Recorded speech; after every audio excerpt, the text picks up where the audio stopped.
Hello everyone.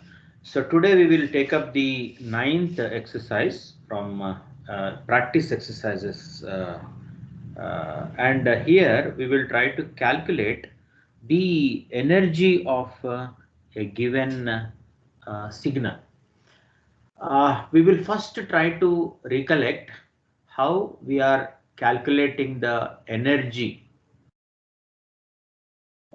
of a signal and trying to derive it from fundamentals is very important so that you will never try to guess the formula.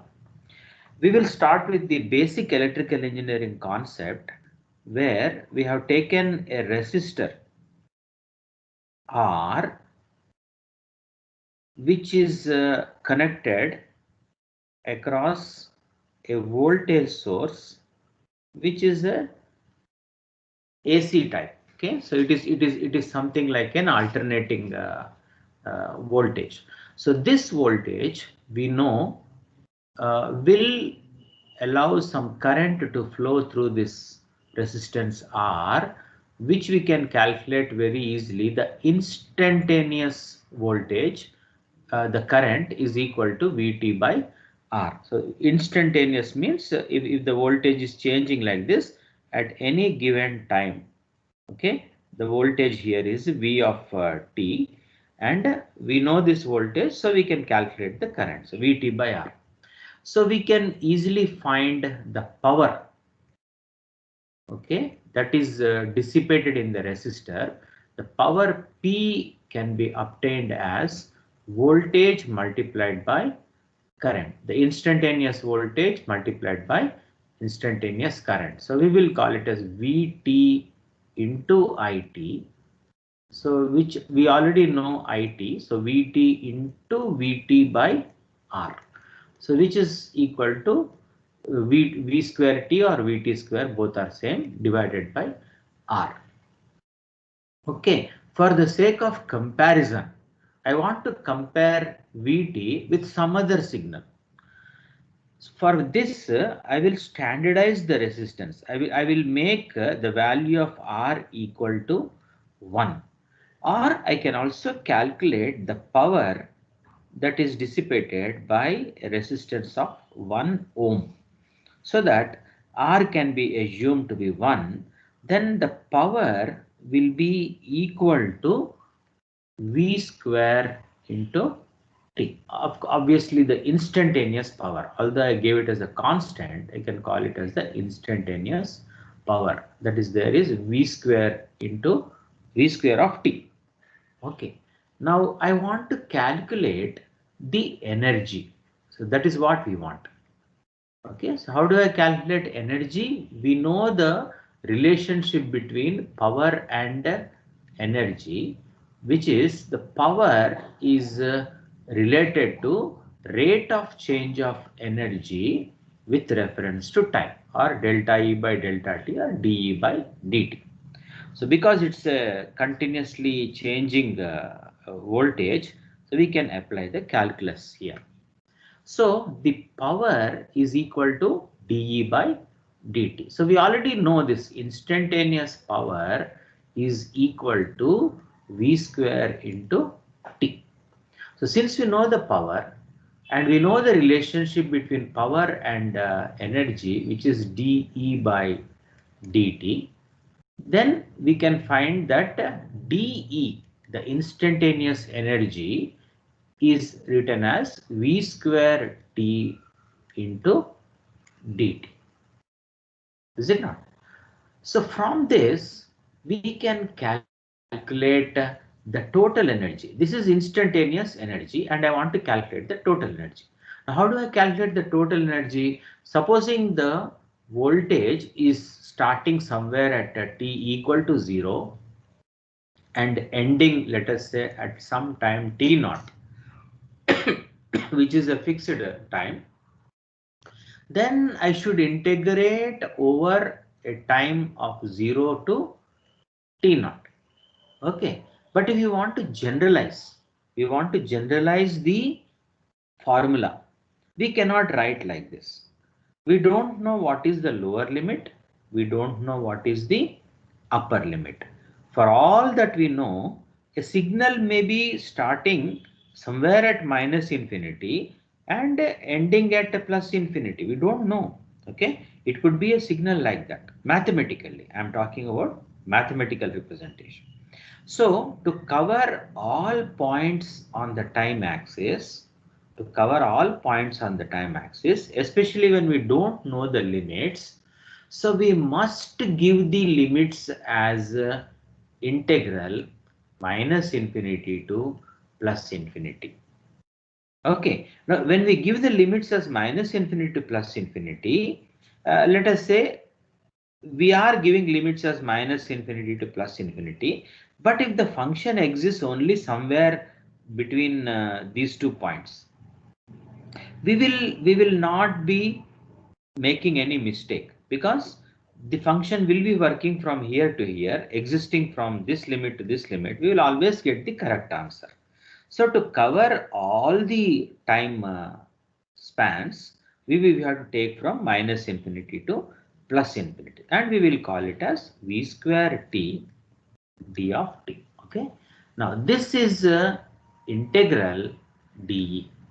Okay. Again, minus infinity to plus infinity. So this, when we integrate, whatever answer we get, that is our energy of the signal V. Okay, the energy that is contained in the signal V is calculated first by calculating the power dissipated in a unit resistor, and then, because power and energy are related, integral of minus infinity to plus infinity V square t dt. Now because V is connected to voltage, and we want to learn signals and systems not purely from electrical point of view, it is a subject which is covering all branches of engineering. So what we do is we will use a mathematical expression only. We will not use voltage, current, and things like that.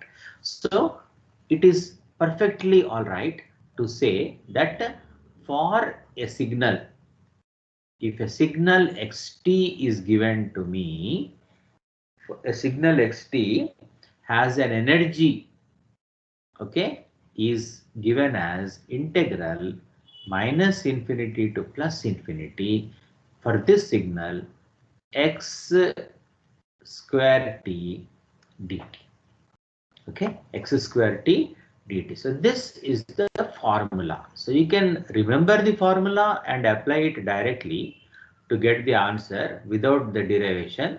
But since we are going to use energy and power in many different situations, it is very important for you to learn how this formula has come. So we start with power, take a unit resistance, and then integrate between minus infinity to plus infinity with reference to time, and we will get energy.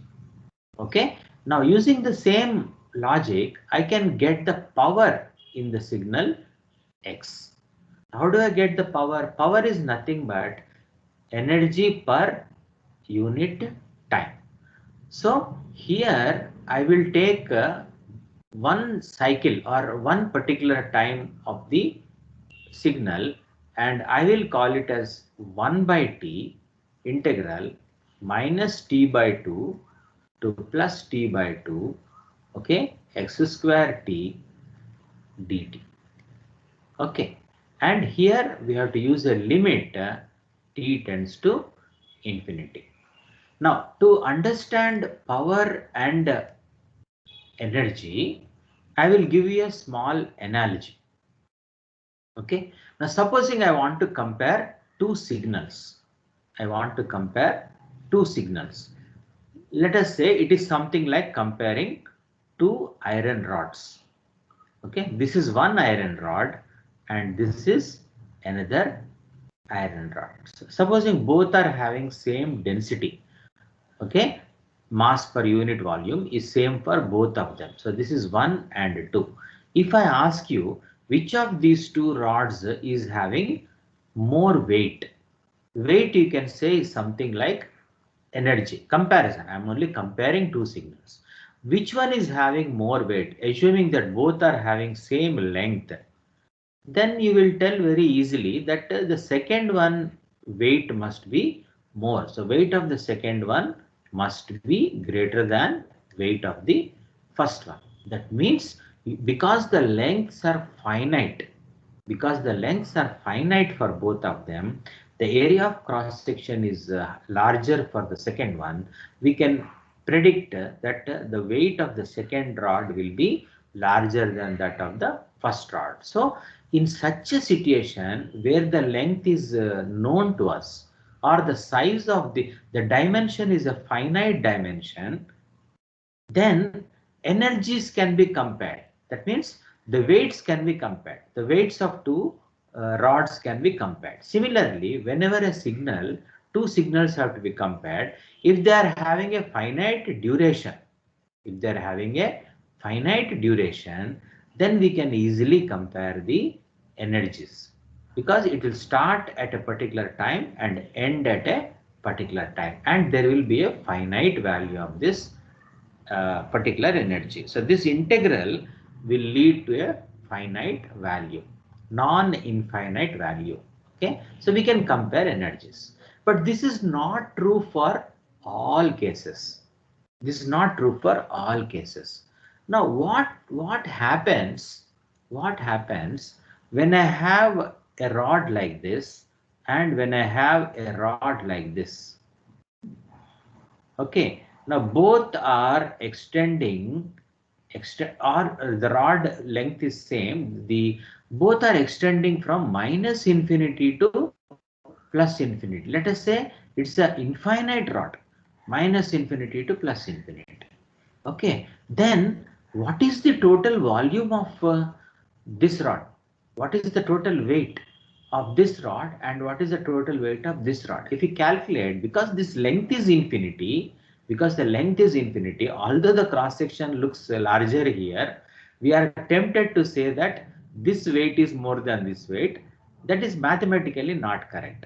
Why? Because here area of cross section multiplied by length will give me the volume. Okay, here also area of cross section multiplied by length. The length in both cases is infinity, is it not? So although A2 is greater than A1, because L is infinity, both will give us an answer of infinity. If we try to calculate the weight from volume and density, we can get weight. So the weight of both the rods will be infinity. So that means we cannot calculate the weights of infinite rods and compare them. Similarly, if a signal is starting at minus infinity and ending at plus infinity, okay, then we cannot calculate the energy because it will be infinite. Energy will be infinite because minus infinity to plus infinity, you will get infinite value. Then how do I compare two signals which are starting at minus infinity and ending at plus infinity? How do I do that? In such cases, what I do is I will try to, just like here, let us again come back to this one. Supposing I take 1 unit length, let us say 1 unit length I will take of both the rods. Then I calculate the weight of this rod for 1 unit length. I calculate the weight of this rod for 1 unit length. Then what will I get? I will get this weight as W1, this weight as W2. So W2 is definitely greater than W1. Like that I can compare. But this comparison is not weight, but weight per unit length. There is a difference. Here we are calculating, comparing weights, something like comparing energy for a finite signal. But here the signal is infinite. It is starting at minus infinity, ending at plus infinity. So it is more practical to take a small piece of same length of both the rods and calculate the weight and say I have compared both the rods by taking 1 unit length and the weights are W1 and W2. So if W2 is greater than W1, I will say the weight per unit length of the second rod is greater than the weight per unit length of the first round. So because weight per unit length is not weight, just like energy is not same as energy per unit time, energy per unit time is power. So we are comparing power of these two signals. Okay, so whenever signals are extending from minus infinity to plus infinity, we will calculate the power. Whenever the signals are finite, we can calculate the energy. Okay, now some signals will have an infinite value for energy, just like some periodic signal extending from minus infinity to plus infinity, but they will have a finite value of power because we take over one time period. Similarly, some signals will have zero power, whereas they will have finite energy. So we will call signals which are having finite energy as energy signals, and we will call those signals which are having finite power as power signals. Okay, so we should learn how to calculate for any given signal. Here we are having 6 examples. We should know how to calculate the energy in a given signal, provided it is having some finite value. If the value is infinite, we should tell that the energy is cannot be computed in the signal because the energy is infinity. So whatever is the value, we should know how to calculate the energy of a given signal. Same way, we should be able to calculate the power also. In today's exercise, what we will do is I will show you how to calculate the energy of a given signal. Okay, so please remember that energy of a signal X is calculated by taking the limits mathematically minus infinity to plus infinity x of t square dt. Sometimes you can put mod also. Okay, when you square, you will anyway get that. This is the one. Okay, now how do you solve the problems? So let us take the first problem. Okay, 9a. Calculate the energy of x of t equal to 2 times rectangle of t. Now, as we have seen in earlier exercises, this is a rectangular function. Okay, now most of you must practice all these special functions so that in the examination, when they suddenly give you something like this, you know how to solve the problem. You know this formula, but you don't know how to apply for this. It should not be like that. Okay, now what is the rectangular function of t? I will not tell you in great detail because I already defined it. You know that rectangular function of t is equal to 1, okay, for mod t, okay, less than 1 by 2. Mod t less than 1 by 2, and it is equal to 0 for mod t greater than 1 by 2. And we had another case there where we have said that it is equal to uh, 1 by 2 for mod t equal to 1 by 2. But this need not be used in the formula here. What it says is the rectangular function is a function which is having a constant value of 1. Constant value of 1 between minus 1 by 2 and plus 1 by 2, and beyond 1 by 2 it is equal to 0. It is like this. So this is the rectangular function. Okay, this is the rectangular function. Now he is asking you to calculate the energy of this one. See how simple it is. All you have to do is write this function. Already you have written it here. Only thing is ignore this one. Simply take mod t less than 1 by 2 because it is 0 outside 1 by 2. So do you have to take the limits as minus infinity to plus infinity? Do we have to take? No. Why? Because the signal does not exist beyond -1/2, below -1/2 or above +1/2. It does not exist. So there is no need to take from -infinity to +infinity. We can take -1/2 to +1/2. So if you do that and apply the formula here, you can see how simple it becomes. I'll apply this formula here, this place, so that there is some uniformity. So the energy in the rectangular signal is equal to integral -1/2 to +1/2. In this whole analysis, don't forget the 2 here. So 2 is also there. So you have to put here 2 times, and between -1/2 and +1/2, rectangular function is equal to 1. So 2 into 1 square. Is it not? 1 square, this whole thing becomes square dt. What is xt? Xt is 2 rectangular t. So you are squaring it. You should square 2 also. 2 into 1 square into dt. So what will this become? This will become integral 1/2 to -1/2 to +1/2. This becomes 4 dt. 4 times dt. So you bring 4 outside. Integral -1/2 to +1/2 dt. So dt, integral dt is t. Okay, 4 into 1/2 minus of -1/2.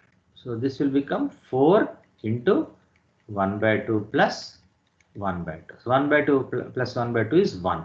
Okay, so 4. It becomes 4. The answer is 4 for this problem. Understood? So like this, it's very easy to solve the problems. Okay, so like this, you can do all the other problems. The only difference is here in the second case, you have unit step, 2 unit step functions are there. So you have to first plot the expression properly. Okay, so what I will do is this 9b is a very interesting problem. So I want you to plot the function and then discuss a little bit with your group and friends, and then see if you can get the answer. To make you solve this one, I'll just give you the idea. So here you are having a is a constant, so your answer will come with a. Okay, now let me show you. So what is u of t? U of t is starting from 0 and it is 1. Okay, so this is a. This is a unit step function. Now what is u of t minus 10? U of t minus 10 will start at 10, and it is another unit step function which is starting at 10 and is constant like this. Is like this. Is it not? So now what you do is we have to subtract, because u of t minus of u t minus 10. Is it not? When you subtract the u of t from u of t minus 10, this whole thing will go away. Whole thing will go away. So we will have only this portion. Only this portion. I'll remove all this thing here, and then simply this becomes the function. Is it not?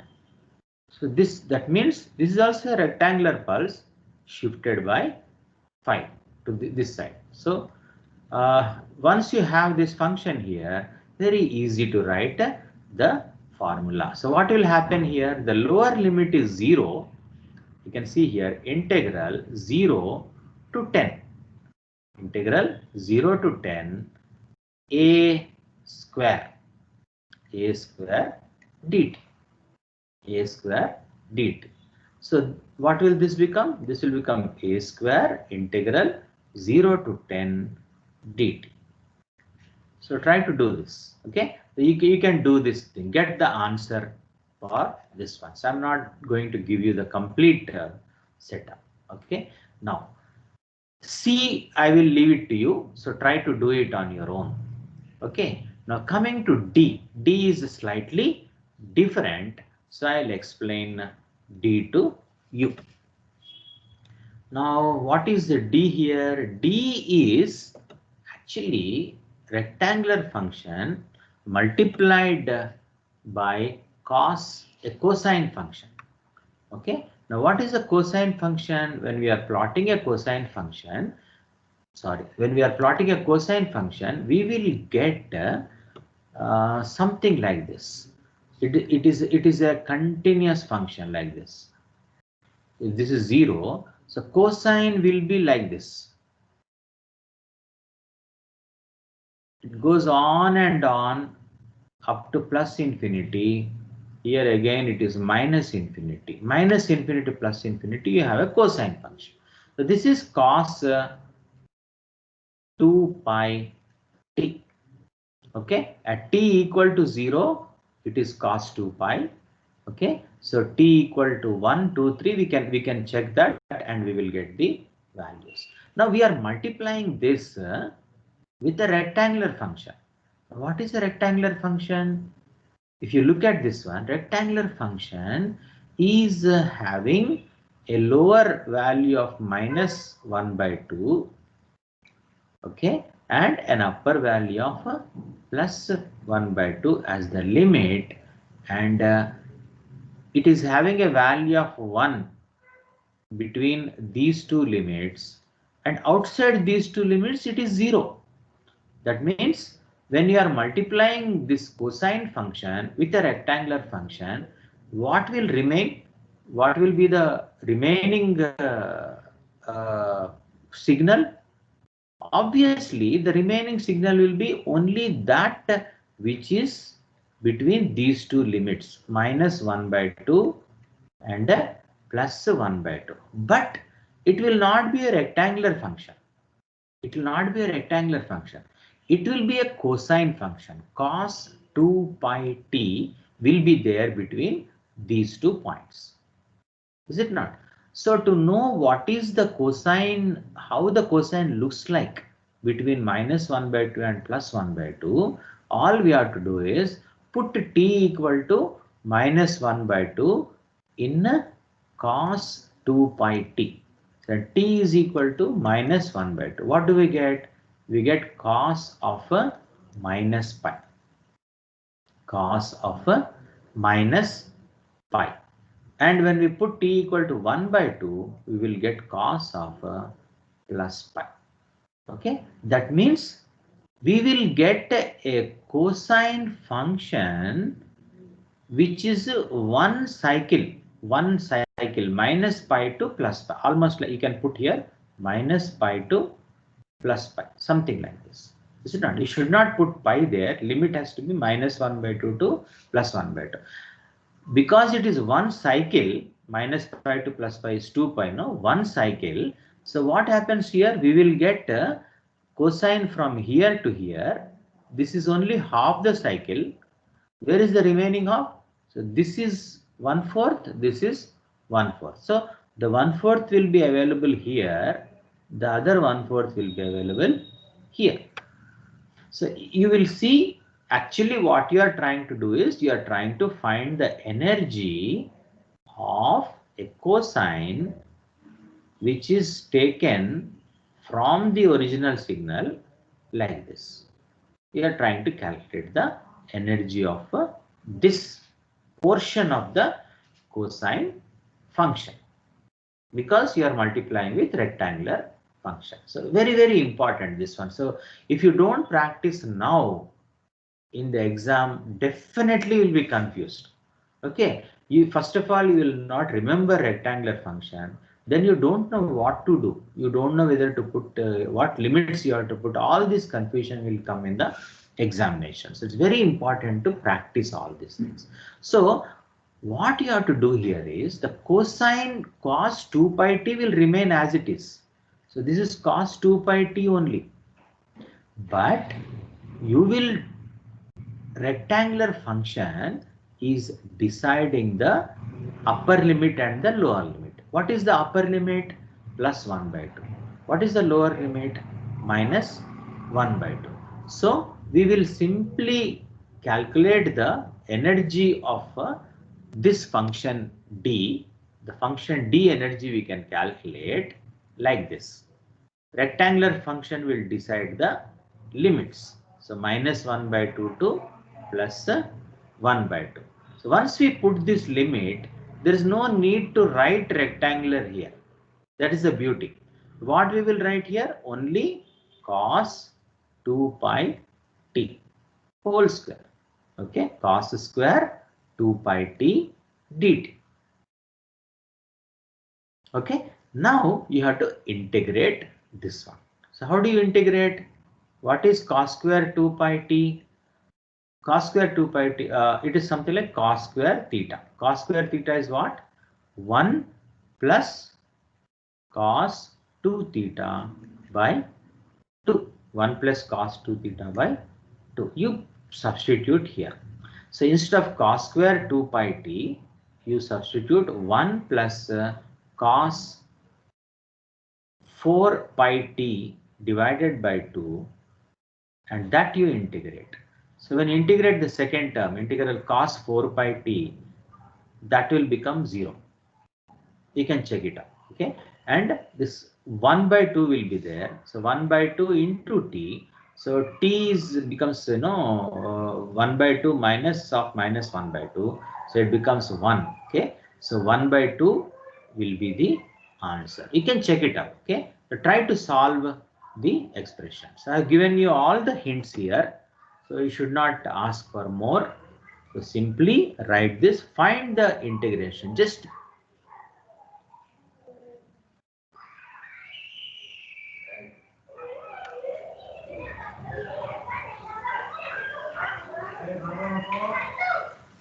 calculate the integral. Integral minus 1 by 2 to plus 1 by 2 cos square 2 pi t dt. Okay, I'm sure all of you will be able to do this one. Now with this idea, you can calculate the other two problems also. Is it not? Rectangular function of t cos 4 pi t. You don't even have to do any such drawing. Simply you have to write here rectangular means integral minus 1 by 2 to plus 1 by 2. Limits are known. Cos 4 pi t square dt. So this is E, 9E. Okay, then 9F. 9F, what is the formula here? 9F integral again minus 1 by 2 to plus 1 by 2 plus 1 by 2, then sine square 2 pi t dt. This is 9F. So calculate for these things and you will get the answer. Got it? So just to practice this integrations. So how to do the integration? The more you practice, the better it is for you. So I've given you these problems so that you remember the rectangular. See, what happens is when you solve 10-15 problems using rectangular function, unit step function, you will never forget the function for rectangular. Okay. Now I will give you another bonus problem, 9G. Okay. Here you try to find out if x of t is equal to, we will take 3 tri, so trigonometric function of t by 4. Okay, so this is a bonus problem. So x of t equal to 3 trigonometric function of t by 4. So find the energy of the signal. Okay. Now what you understood from today's exercise is, if a function is finite, that means it starts somewhere and ends somewhere where it doesn't extend up to infinity, then definitely it should have some energy. Okay. you know how to calculate the energy. There are many more problems which I will give you, but first you try to understand from this set of problems, and then we will jump to slightly more complicated problems. So this bonus problem I want you to do. Okay, so three trigonometric function, triangle of t by 4. Okay, 3 times the triangle function of t by 4. And for this one, I will give you the answer also. You must get energy as 24. Answer is 24. I'm sure you'll be able to do that. But remember the triangle function. If you don't remember, the moment I put TRA here, that means you have to do a little bit of more preparation before the exam. Okay, so with this I will conclude. The last video will be on 10 and 11 problems where we'll calculate the power also. So that will be the last video in this series.